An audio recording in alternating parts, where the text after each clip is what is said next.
बिस्मिल्लाहिर्रहमानिर्रहीम अस्सलामु अलैकुम वरहमतुल्लाहि वबरकातुहू। उस चीज़ को छोड़ दो जिससे तुम्हारा कोई ताल्लुक़ नहीं, और लायानी चीज़ों पर बात ना करो, और ज़ुबान को ऐसे संभाल कर रखो जैसे दौलत को रखते हो।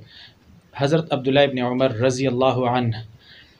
यकीनन जिस तरह हम दौलत को हिफाजत से रखते हैं, ख़ज़ानों में रखते हैं, इस तरह हमें अपनी ज़ुबान की भी हिफाजत करनी चाहिए।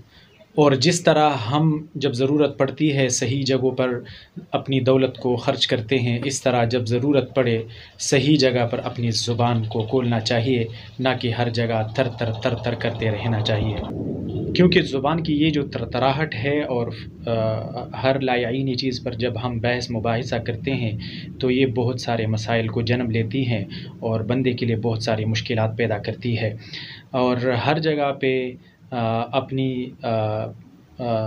राय देना और हर जगह पे अपने राय कायम करना और हर फजूल बात में ख़ुद को घुसेड़ना और हर फजूल बहस मुबाहिसे में शिरकत करना, यकीनन ये बहुत नुकसानदेह होता है और इसके बहुत बुरे असरात और बुरे नताइज बरामद होते हैं।